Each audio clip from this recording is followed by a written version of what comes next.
1998 या 1998 की गर्मियों की बात है। तीन दोस्त मानसरोवर की यात्रा पर निकलते हैं। इनमें से एक हनुमान जी का परम भक्त था।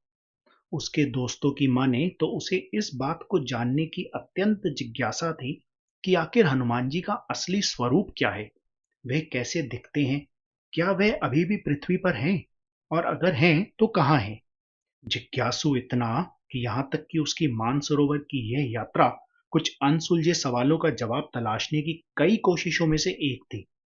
क्या वह अपने अनसुलझे सवालों के जवाब ढूंढ पाया था? क्या हुआ था उस यात्रा के दौरान?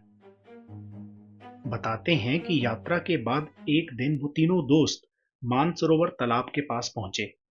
थोड़ी देर आराम करने बैठे तो क्या देखते हैं कि एक वानर की सी आकृति तेजी से पहाड़ों की तरफ बढ़ती चली जा रही थी।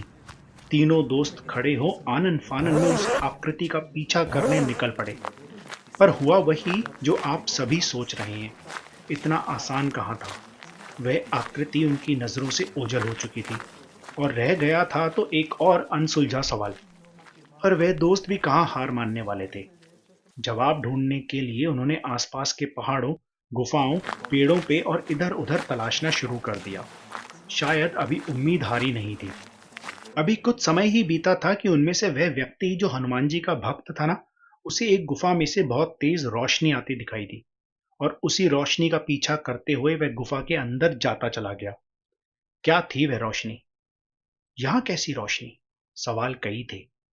गुफा के अंदर इस व्यक्ति ने जो देखा, उसे देख उसके तो होश ही फाख्ता हो चुके थे। उसके सवाल का जवाब और अपनी भक्ति का फल शायद उसे मिल चुका था। उसने अपना कैमरा निकाला और फोटो खींचनी शुरू कर दी। बताते हैं कि फोटो खींचने के कुछ देर बाद इस व्यक्ति की मृत्यु हो गई थी। हॉस्पिटल तो ले जाया गया पर डॉक्टर ने उसे मृत घोषित कर दिया था। डॉक्टरों के लिए भी ये मौत एक रहस्य बन चुकी थी। अब उस समय मोबाइल फोन कैमरा या डिजिटल कैमरा नहीं होते थे। कैमरे के रोल होते थे जिनको डेवलप करवाते थे। जब उस कैमरे के रोल को डेवलप करवाया गया तो जो फोटो सामने आई उसने सभी को अचरज में डाल दिया था। इस फोटो में हनुमान जी वानर रूप में उसी गुफा में बैठे कोई ग्रंथ या फिर शायद रामायण पढ़ रहे थे। वह फोटो इस पॉडकास्ट के थंबनेल पे भी मैंने आपके लिए लगाई है ना अद्भुत, अकल्पनीय, अविश्वसनीय।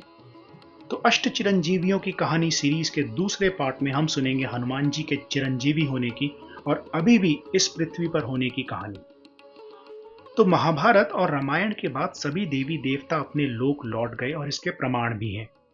लेकिन कहीं भी हनुमान जी के लौटने का जिक्र नहीं है। माना जाता है कि हनुमान जी का मुख्य निवास स्थान नेपाल तिब्बत की सीमा पर स्थित गंधमादन पर्वत है। इस पर्वत तक पहुंचना काफी मुश्किल है। यहाँ पहुंचने के लिए तीन रास्ते बने हैं।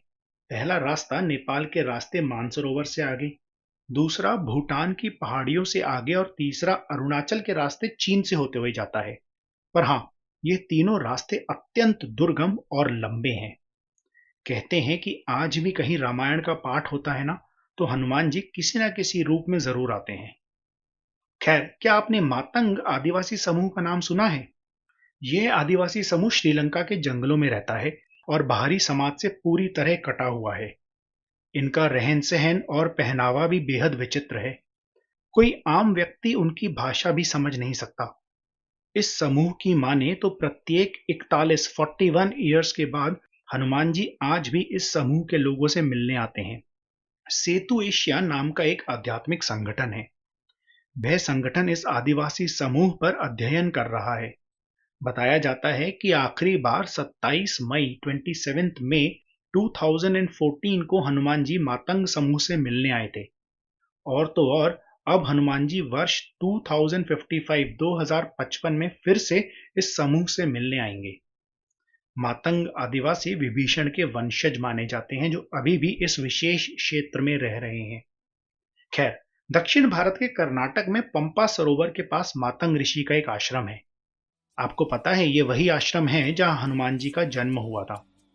क्या मातंग ऋषि और आश्रम का नाम, आदिवासी समूह का नाम और हनुमान जी का हर 41 साल में समूह से मिलने आना, शायद कहीं ना कहीं इस समूह का हनुमान जी से संबंध जरूर है।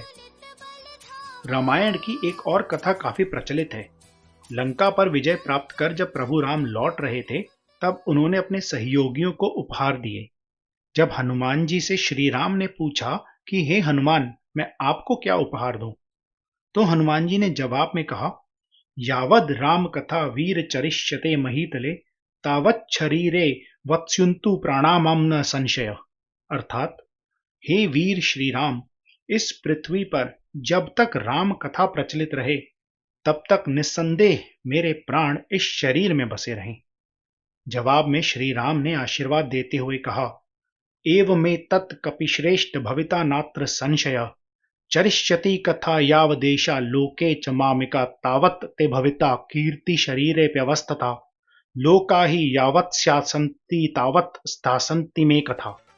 अर्थात, हे कपिश्रेष्ठ, इस संसार में जब तक राम कथा प्रचलित रहेगी, तब तक तुम्हारी कीर्ति अमिट रहेगी, तुम्हारे शरीर में प्राण रहेंगे, यह लोक बने रहने तक मेरी कथाएं भी प्रचलित रहेंगी।